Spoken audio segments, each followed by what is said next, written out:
Thank you. Thank you. Thank you.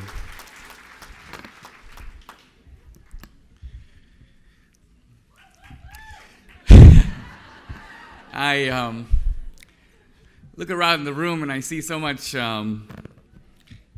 elegance and beauty. I'm sort of overwhelmed. And then to think that all of you are Republicans, I feel like I've died and gone to heaven.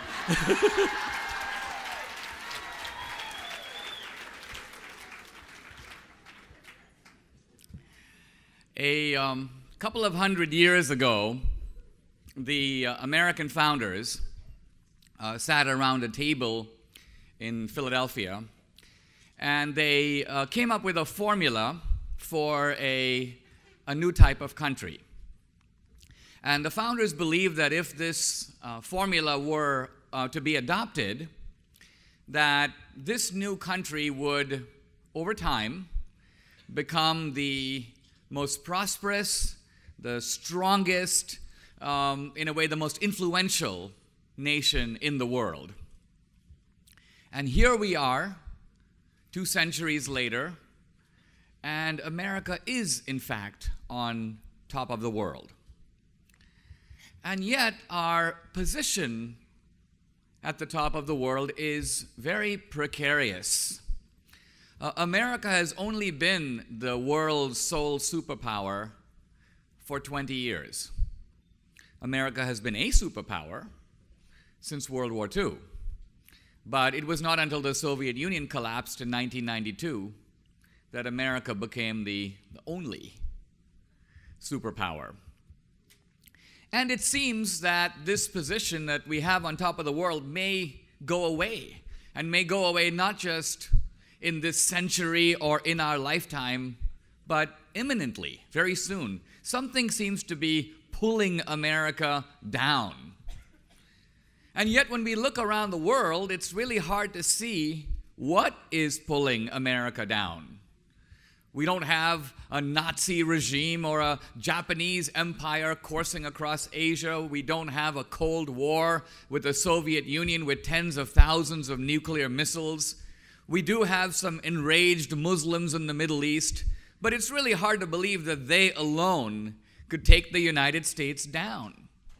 So what exactly is this drag that we feel on our own strength that appears to be reducing the power and greatness of America? Now, yeah, I hear some suggestions in the room, and they mostly seem to be a reference to the man in the White House.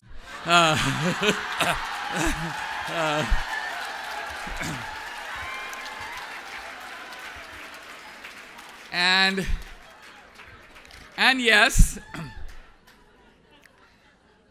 in the film 2016, I do focus on the peculiarity of Barack Obama, the way in which he's different than other presidents, and the way in which his agenda is different. Yet I think when I step back and look at the film and look at America as a whole, I think that it's giving Barack Obama way too much importance to think that this one man, annoying fly though he may be, America is big enough to have a fly swatter for Obama.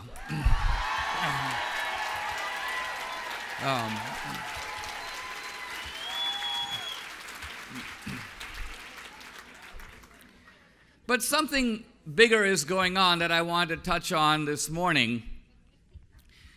The idea that America is unique, that America is based on principles different than the rest of the world, this idea is called American exceptionalism. And we often hear about it, but it's worth thinking for just a moment about what is exceptional about America. What makes America unique? For me, what makes America unique is simply the idea. I'm an immigrant to America. I was born in Mumbai, Bombay, India. And very often when you think about immigrants, you think of America as defined by the land of opportunity. a place to be successful, to make money, to get rich.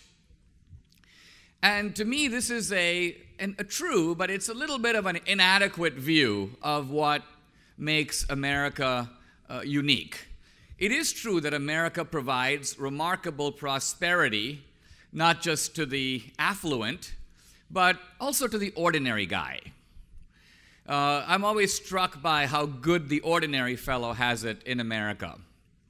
I have an acquaintance in Bombay, India, who has been trying to emigrate to this country, and the poor fellow never seems to be able to get a visa. So finally I said to him, well, why are you so eager to come to America? He goes, Dinesh, I just want to move to a country where the poor people are fat. So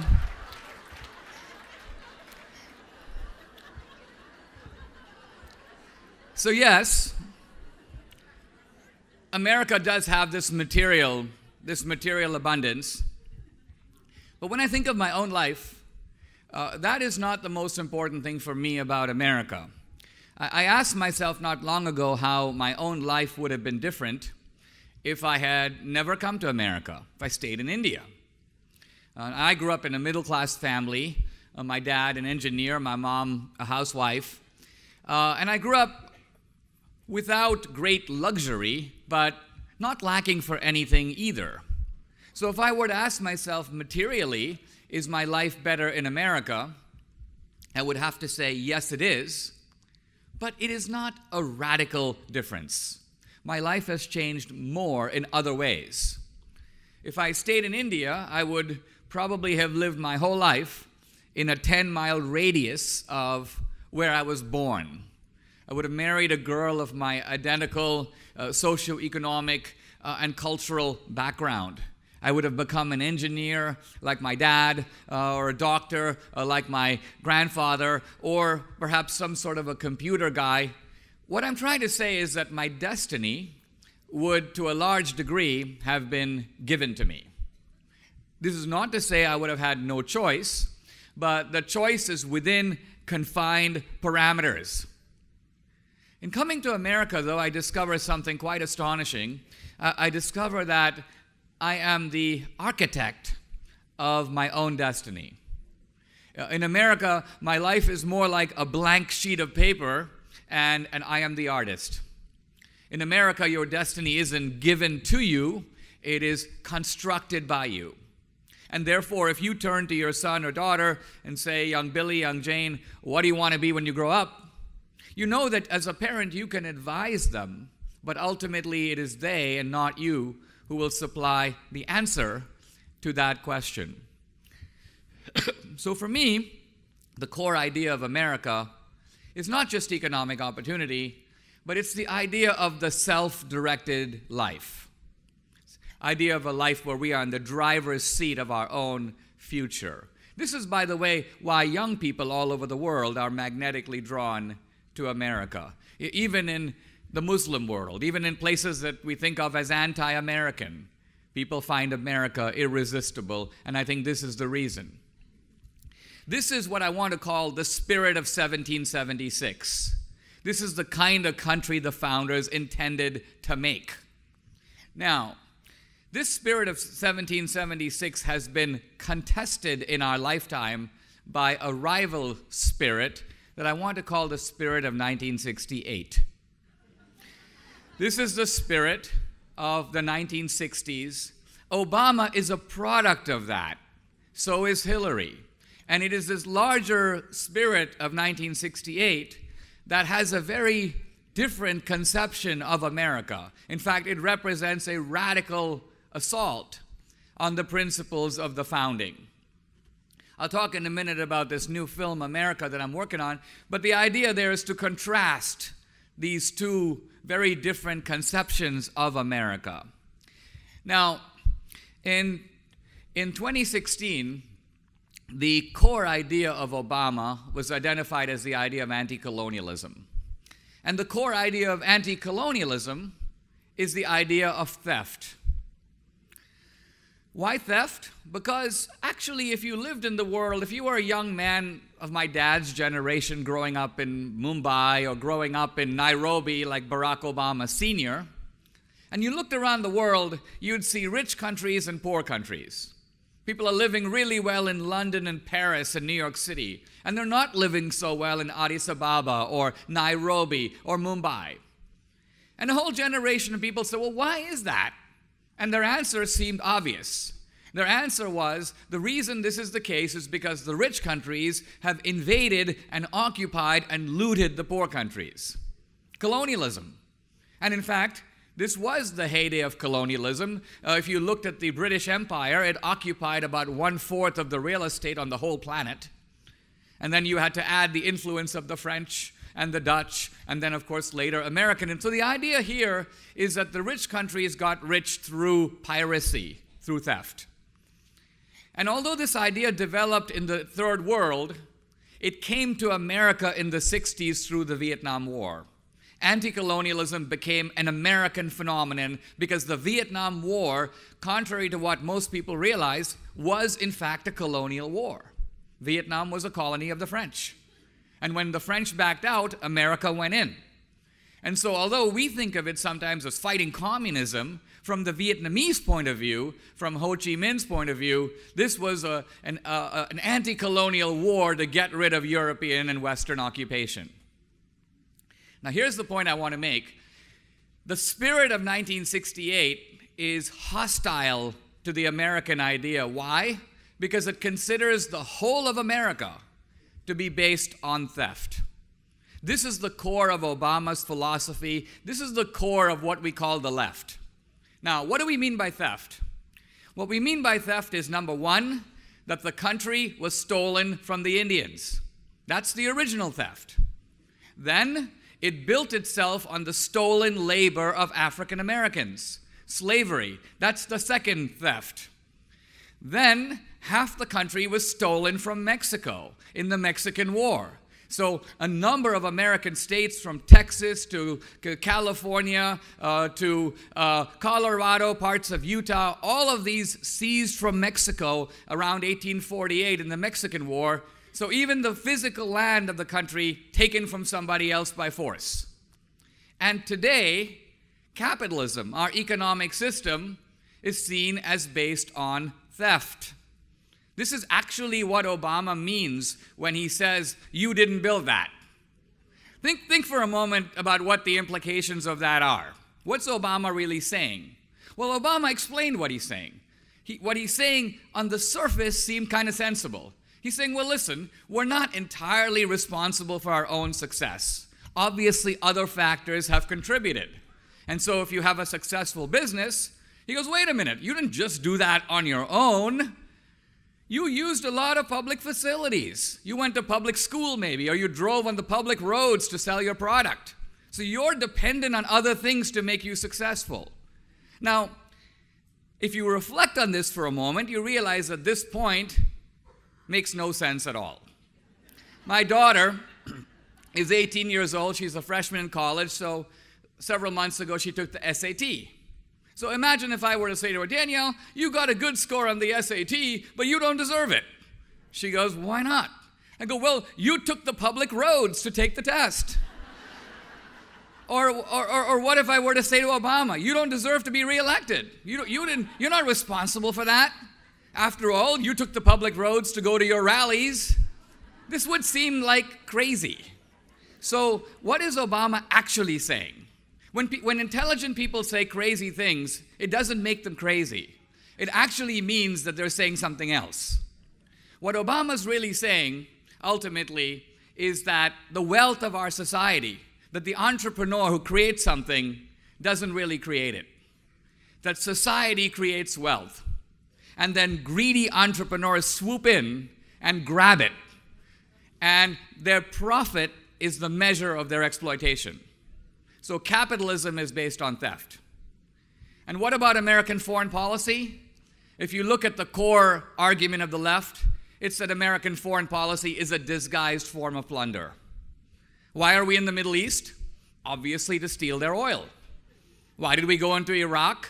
Obviously because oil is Iraq is an oil-rich country. Why don't we go into Haiti? Because they don't have any oil. So, this is the core critique of the left, theft. And you have to realize that this critique penetrates down to ordinary Americans. They kind of believe it. Now, they believe it for two reasons. They believe it because many of them are hurting. But the second reason they believe it is that this critique of America is never answered by our side. Never. Now, let's look for a moment. I spoke at CPAC some months ago, the Conservative Political Action Committee, and as I was parking my car at the resort, I was talking to the parking lot guy, and I got a little feeling of why people vote for Obama. By the way, it's not for the reason you often hear. You often hear America's divided into the makers and the takers. The makers are the productive people, and the takers are the lazy people. But the truth of it is there aren't enough takers to decide the election for Obama. There are a lot of people in the middle that he's winning over, and I want to try to tell you why that is the case. So I was talking to this parking lot guy, and I got the following point out of him. He was saying, wait, he goes, I'm working at this resort, I park these cars every day, it's kind of like this one. He goes, it's like 25 bucks to park your car overnight. He goes, yesterday I parked like 100 cars. So from his point of view, he's thinking, I made $2,500 for this resort yesterday. And how much did they pay me? $90, $100. So he's thinking, where are the other $2,400 going? So from his point of view, he's not a lazy taker, he's a maker. He's the guy who's doing all the work. And yet he thinks some fat rich guy is, off in Hawaii taking the rest of the money, his money, and spending it on himself. That guy is the taker. So the point I'm trying to get at is that the core of Obamaism is a moral attack on the idea of free markets and how rewards are distributed in our society. And the underlying assumption behind all the nonsense about the fair share is the idea that people get what they get by ripping off other people.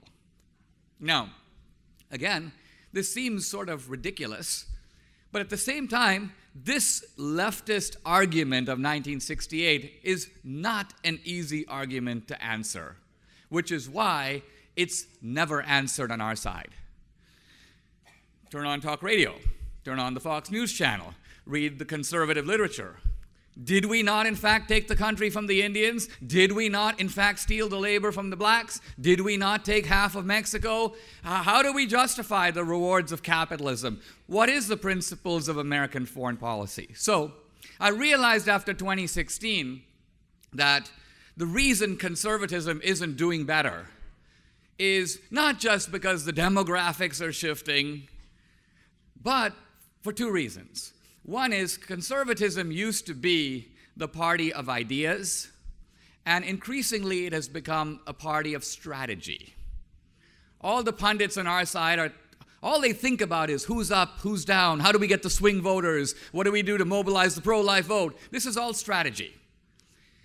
When I became a conservative in the 80s, I did so not because of Lee Atwater, Reagan's very effective political advisor, but because of William F. Buckley and Irving Kristol and Friedrich Hayek and Alexander Solzhenitsyn. In other words, we were the party of new and interesting ideas. That's the first thing. The second thing is conservatism needs bigger megaphones. And by that I mean better ways to get our message outside of the normal precincts. Now,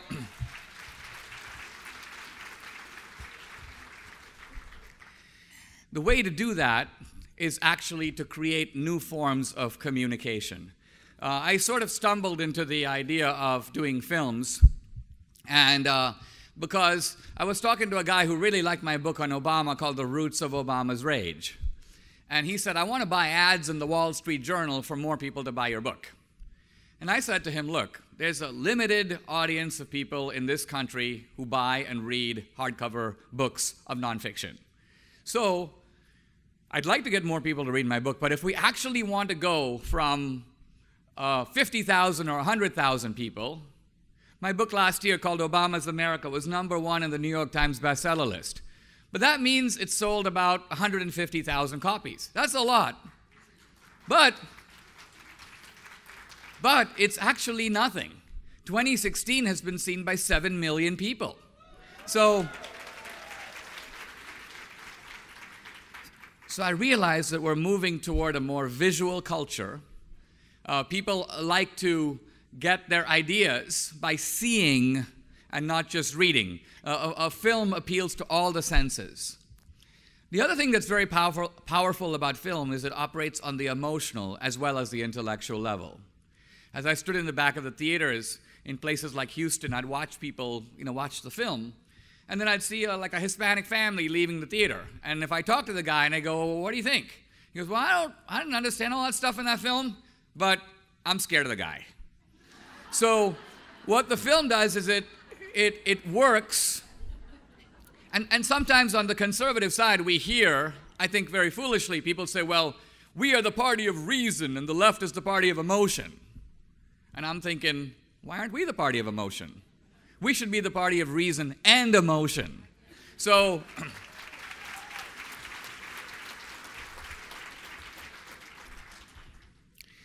the other thing is that the conservative side generally is for the market, but doesn't actually use the free market. One of the things we did with 2016, which was a little bit innovative and almost accidental, is we said, all right, instead of going to people and saying, donate money for us to make a film, we'll go get investors. So I found 25 people who put up $100,000 each, $2.5 million, to make the film. And then we borrowed $10 million to market the film. We didn't borrow the money in one shot. As the film was doing well, we borrowed the money to market it.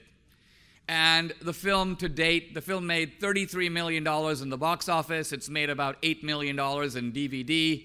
So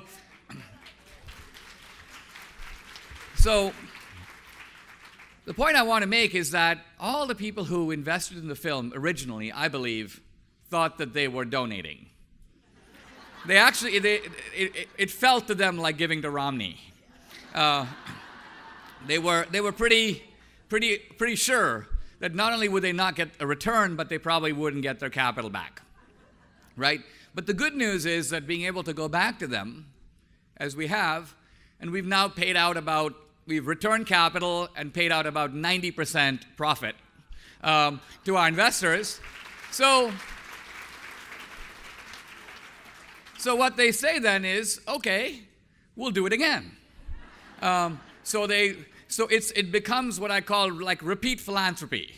You invest money, you get it back, and you do it again. It's the same money.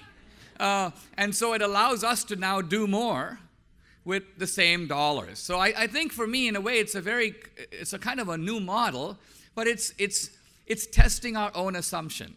Because people will say, the media is biased. Well, if the media is biased, there should be a big market for people offering a different kind of media. So that's what Roger Ailes proved with the Fox News channel. There is, in fact, such a market, right?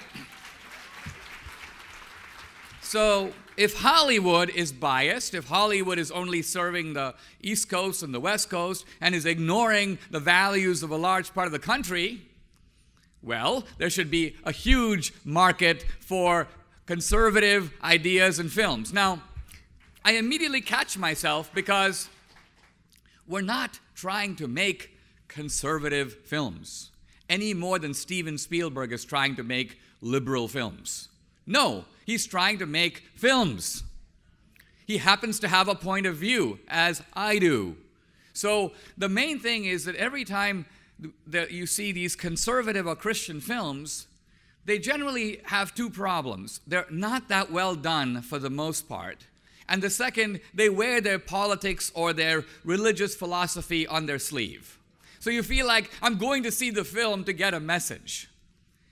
The best kind of film is where you go to see the film for fun, and you come out with a message.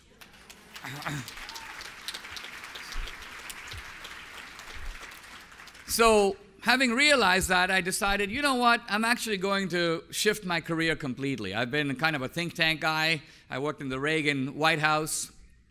And then I was at the American Enterprise Institute, subsequently at the Hoover Institution at Stanford. And my idea has been for most of my career to write books. I've written 12 that are aimed at shaping the framework of intelligent ideas in this country.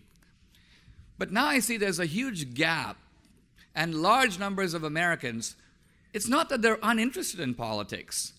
They just never hear from our side. And what they do hear is often inadequate.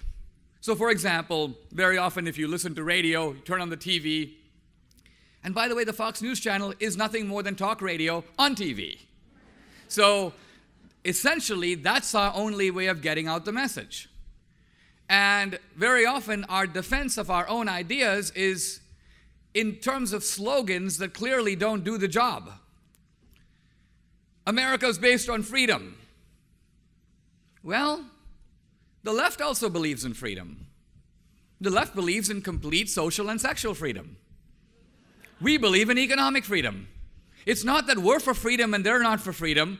We believe in two different kinds of freedom. So the point I'm trying to make is freedom, patriotism, rah, rah, rah, doesn't address the very specific question, where is that $2,400 going?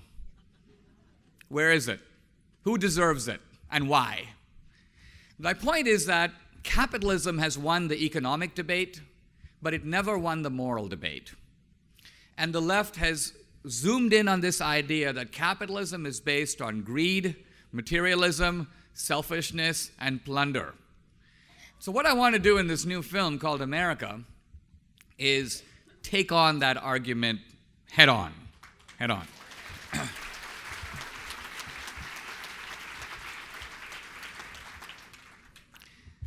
The premises of the left have to be contested and challenged. Now, can we do that? I think we can certainly do it. And as I flew in yesterday into the Louisville airport, I was thinking a little bit about Muhammad Ali, local boy from Louisville. Muhammad Ali went to Africa in the 1970s to fight for the heavyweight title against George Foreman. Somewhat insensitively, it was called the Rumble in the Jungle. Anyway, Ali wins the fight and returns to America. And there's a very interesting scene when he got off the airplane because a reporter yelled out at him, "Hey champ, what did you think of Africa?" And Ali, this is very much Ali, Ali goes, "Thank God my granddaddy got on that boat." Now,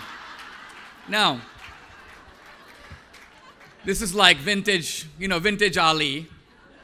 But I do want to say something about it that's worth considering, and I think about it a little bit in the context of my own life, and that is that there are historical crimes and offenses that were very bad for the people who lived under them. But by a strange paradox of history, the descendants of those historical offenses have found themselves in a new position that that is actually better for them. Colonialism was really bad for my great-grandfather, but actually it's been pretty good for me. Why? That's how I speak English. That's how I can write books. Many of my core values of human dignity, democracy, separation of powers, checks and balances, religious freedom, shaped Christianity, shaped by this phenomenon of European conquest that goes back several hundred years ago. When the Portuguese missionaries came to India, when I was a kid, my grandparents told me that our ancestors were converted to Christianity by the Inquisition. The missionaries had the Bible in one hand and the sword in the other. But actually, when I started taking history classes in India in school, I learned that actually it was not entirely that way. That many of the Indians were living under the caste system. And in the caste system, you're stuck. No amount of merit can get you out of it. So if you are on the lower rungs of the caste system, when you see these European missionaries preaching the Christian idea of universal brotherhood, even if they're not practicing it, still, it offers you a liberation from a way of life that otherwise you can never escape, which is why many of the Hindus flung themselves into the arms of the missionaries and converted voluntarily. So this is the very complex story of history, and a conservatism that wants to win again needs to make this case, and make this case effectively. Now, where do you come in? Well, you come in, I think, in two ways. First of all, don't feel helpless that the American people have defected to the other side. The American people have, in fact, never heard our side. If it was the case that Romney had stood up toe-to-toe with Obama and defended the conservative philosophy straight out, presented it with the same attractiveness and determination and zeal that Obama presents his case, and then he lost, then we'd say, all right, well, the American people had a good look at both sides. But the truth of it is our case was never made. And so in terms of the film, I think I'm excited by film because to me it's a new medium. It's a way to reach people on a completely different scale and to reach ordinary people who don't normally come to meetings or stand in line at Barnes & Noble to buy a book. And we're using the market to do it. We're looking for, I've raised most of the investment for the film. We're raising $7.5 million. Why? Actually, to make the film, it's $2.5 million, same as 2016. But this time, instead of borrowing all this money, we're raising $5 million to market the film. And the advantage of that, too, is that you can then get a partner, a distributor, to put in money also, if you can put some money on the table. So we're looking to complete the investment of the film. If any of you are interested, see me later. By the way, given the returns we're paying today with 2016, it could be a very sensible way to do good and do well at the same time. Now,